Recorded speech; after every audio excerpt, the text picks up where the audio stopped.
everybody. As you've probably seen already by my community post, that I'm going to cover some regulations. Now, everybody knows I started hunting probably 1980 and 81, but I started deer hunting in 82.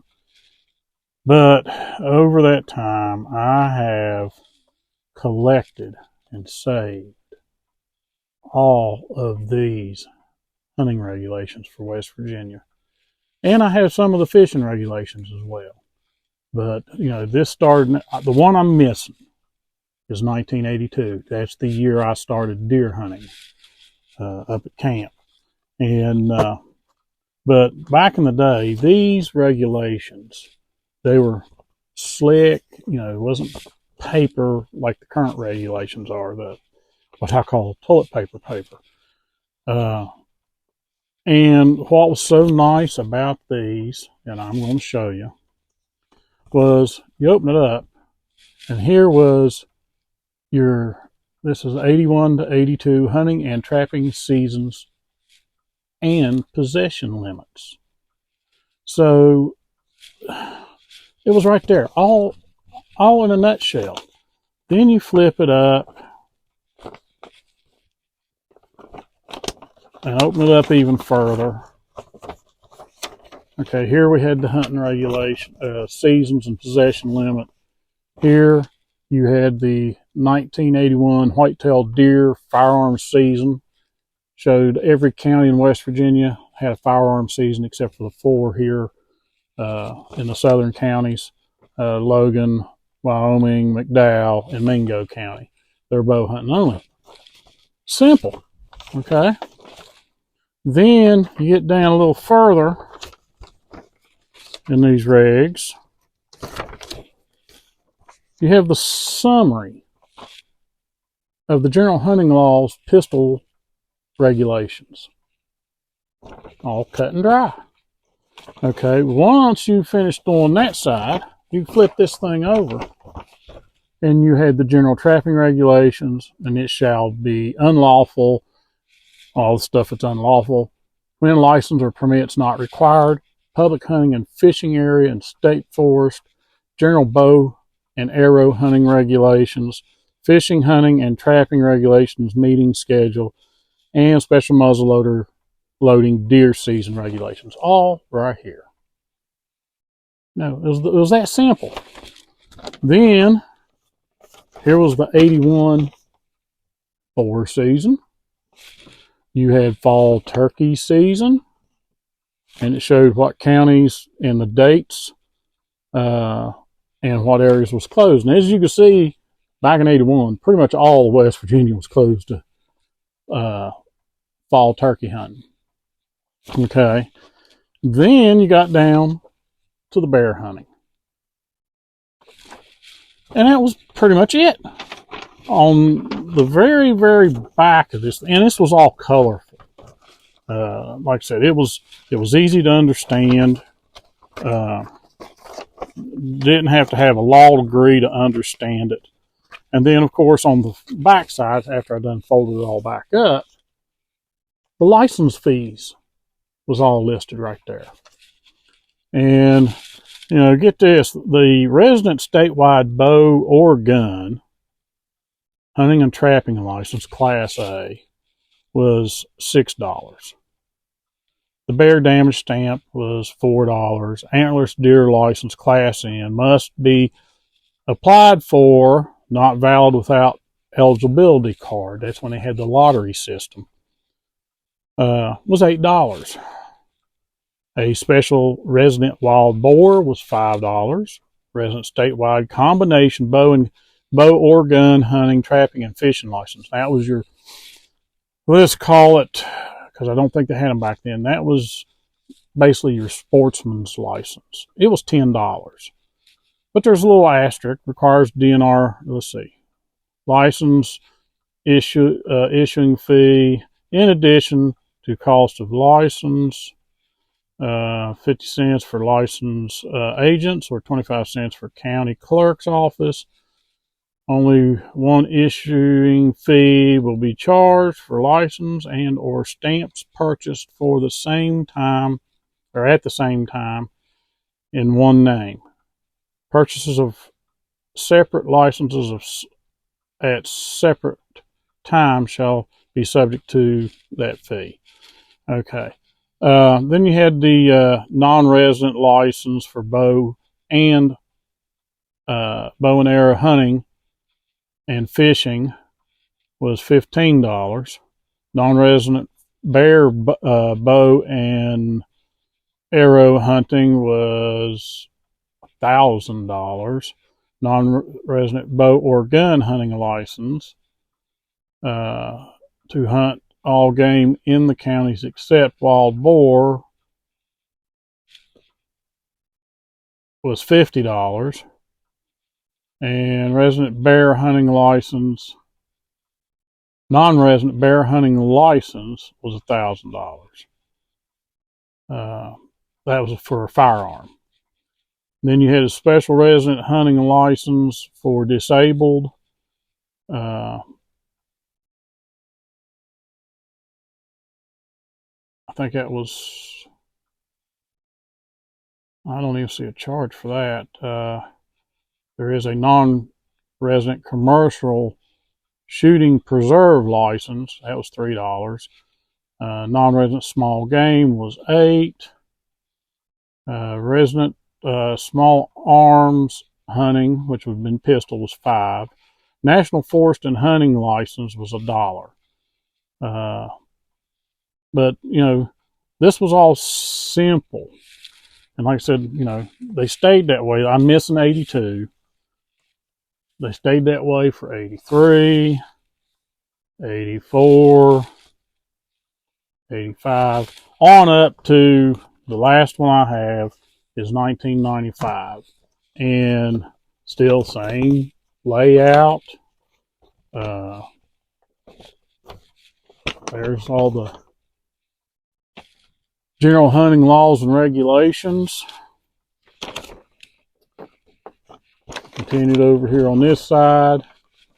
Then you had the wild boar, you had the bear, you had spring turkey, and as you can see in 95, still, you know, fall turkey season in most counties of West Virginia, there was none. And then you had the bear season. And by 95, you know, license fees, I think, had started going up. They had the conservation stamp, which was $3. It was $11 for hunting and trapping license. Hunting, trapping, and fishing license was $17. And I'm going to try to see here. I think by the look of this, looks like 95, 96 hunting season was when they came out with a sportsman's license that was $25. And I don't see nothing here. I don't think in 95. Yeah, they should have had the lifetime license, because that's when I got my lifetime license, was in 95. But I don't see the cost back then. Non-residents, additional deer stamp, bear stamp, national forest stamp. But this was the simplicity. Now, in 94 and 95, like I said, still had these. And like I said, kind of a slick paper. I don't think moisture would hurt these. But then they came out in 94. There was a supplement to those. And it was the 94 white-tailed deer hunting season. And this was a more extensive booklet.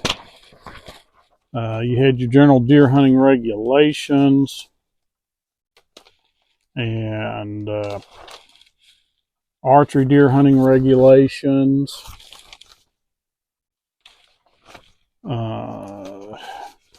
These pages are, like I said, I call this toilet paper. paper. It's almost like a newspaper.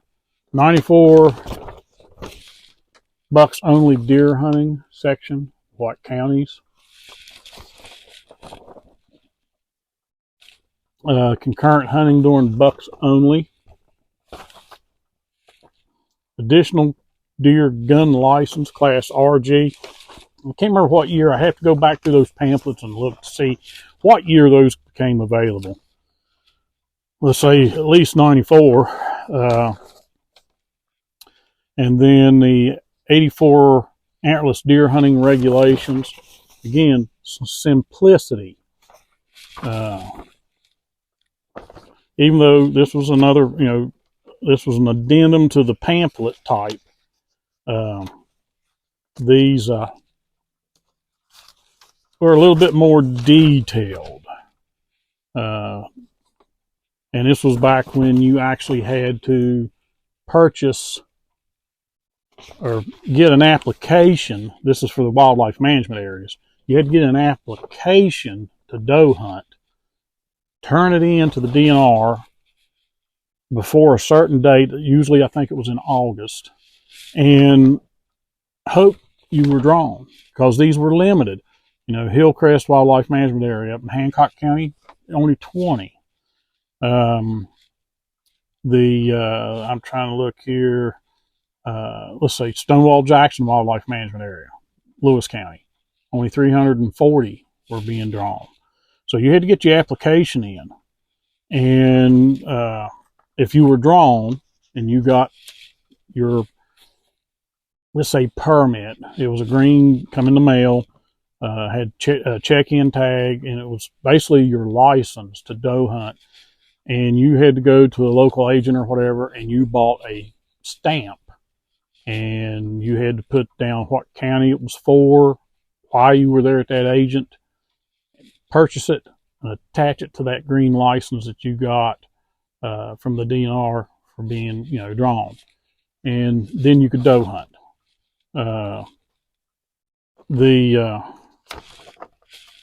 You had, it showed the different counties for unlimited resident antlerless deer hunting, non-resident antlerless deer hunting, and the areas where you could use the use of a class RG or class RRG, which was for non-resident, in antlerless deer season. And then you had what they called the bonus class N stamp you could get, and what counties those were used in. You had concurrent hunting during the antlerless deer season, and then you had muzzleloader season broke down, and carried over, had a map of the counties, and talked about the use of an unfilled class RG, a class RRG in muzzleloader season. And then you had all your contact information on the back, different DNR districts, and also the National Forest information. They did the same thing in 95. Then the pamphlets disappeared for good. We got to the 2006 hunting and trapping regulations, which this was it. There was no pamphlet. On the back, you had the licensing information. I said 2006. No, take that back. This went up to 95. Must have been 96. I don't have 96. But I think in 96 is when they went to those. I think I've got 96 somewhere. But we'll just use this one. This one here was the 2006, 2007. I apologize. I know I have, I've tried to save all these. They're scattered somewhere in this room, and maybe in a tote, on bookshelves. I mean, some of these were on a bookshelf, and I went through, and I've got 2006, 2007, then I'm missing 8, 9, 10 and 11, I got 2012. I'm missing 13 and 14, I got 2015. I'm missing 2016, I got 2017, 2018, 2019. 2020, there's actually two. When they first come out with them, let me just bring it out here. When they first come out, this was it, okay? And somebody found an error in it, and they came out with a new set with that label stuck on it. And it tells you what page it was. It was page 26, and I don't know exactly. That's the deer, archery, and crossbow season regs. So I don't know exactly what actually changed in them without going through reading. Oh, I know what was.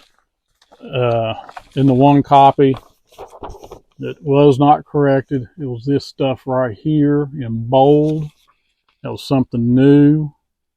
Deer of either sex may be hunted statewide with a bow or a crossbow during the archery and crossbow seasons, except that crossbows are not permitted in Logan, McDowell, Mingo, Wyoming counties, except by hunters age 14 and under, or the holders of a Class YYY permits. A bow or a crossbow may be substituted for a firearm during any deer firearms season, except that a bow cannot be substituted for a muzzleloader. Well, the corrected version, which all they did was put a label over it. Deer of either sex may be hunted statewide with a bow or crossbow during the archery crossbow season, except that crossbows are not permitted. The other one said, except crossbows are not permitted in Logan, okay. Mingo, Wyoming County, except the holders of a Class YY. They took out, except for hunters age 14 and under. They took that out. A bow or crossbow may be substituted for firearm during any deer season, goes on, but that's it right there. So, you know, this one was a boo-boo. This one corrected. But over the years, these things have gotten thicker and thicker and thicker. Here was 2022, 2023. I don't know where my 2023 regs are. They're buried here. But you can see this here. There's the list. The season dates and limits for 2022 and 2023. Talks about game checking, because now we do the digital checking. There's no checking anymore. The general regulations, I mean, it covers a bunch of pages: National Park Service lands, National Wildlife refuges, Sunday hunting, coyote hunting, you know, a lot of different things, terms and definitions. It just goes on, and some of this stuff is just you know,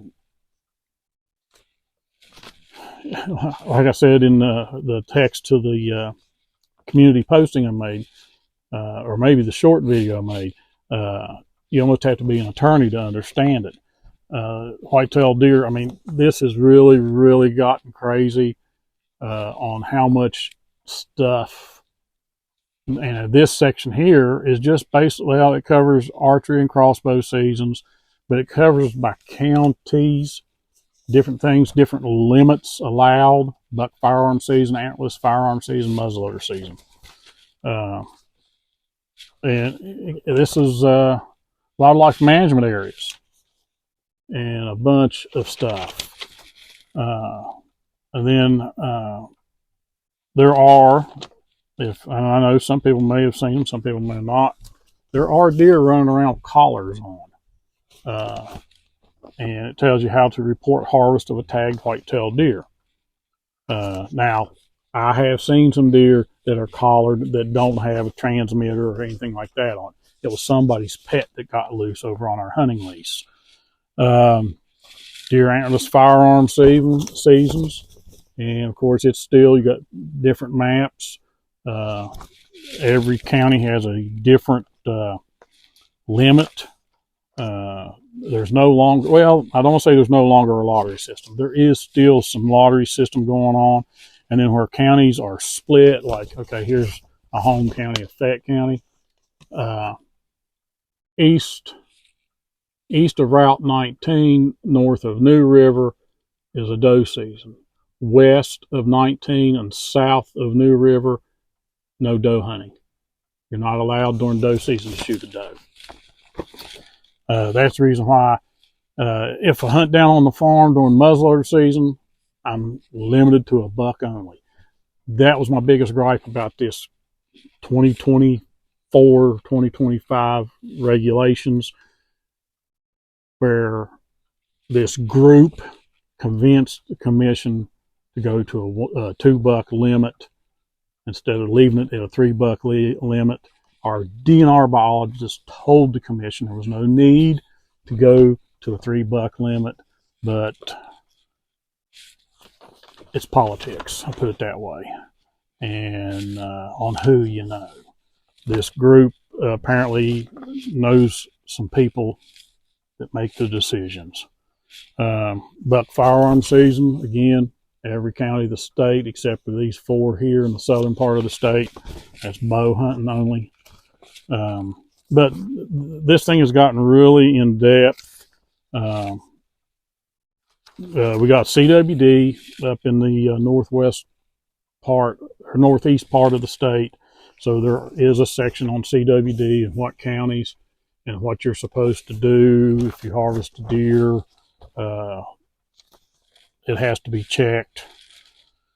Bear and turkey regs. I mean, it just goes on.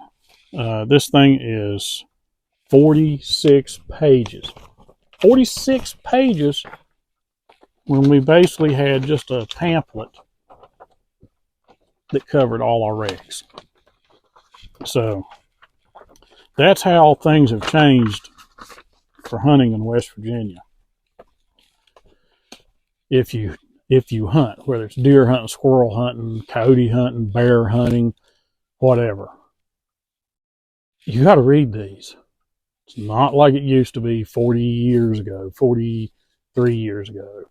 You've got to read these regs and understand them. I don't know how many times on social media I have had people that know me, that know the channel, knows Jared, that have asked us, hey, can we do this? Can we do that?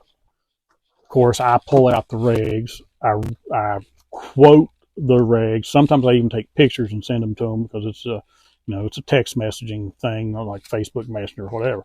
But I, in turn, tell them, don't take my word for it.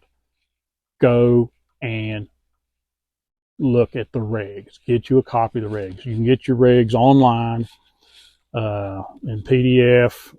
You can print them out at home. You can go to Walmart, pretty much any sporting goods stores. I don't want to say any sporting goods. I don't know if I've ever seen hunting regs and fishing regs at Dunham's. But Walmart, probably some of your local sporting goods stores will have the regs and you can get them there. But I just want to do this video. I know it's going on 24, 25 minutes. Didn't want to make it real long, but I just wanted to show. I know West Virginia Chad. Yes, I mentioned you, Chad. Called me a hoarder. Yeah, I guess so. But, and I started hunting in, I think, 79 or 80. 81, I got these. And 82 was my first deer hunting trip, rifle hunting. And I wish I had that. I wish I had the 82, got 81, 83. But when in 82, I started my journal. I started collecting all this, saving them. And I'm kind of glad I did because of the changes that's happened. I know turkey season is coming up. Today is the 17th, so I think 3.5 weeks, 4 weeks maybe still. So get your regs. Of course, we're still in the 23, 24 regs, so you probably already have those. The 24, 25 regs with the 2-buck limit will come out probably sometime in July or August. So with that, appreciate you watching. Please like, comment, subscribe, and as we're fond of saying, see you in the woods. Thanks for watching.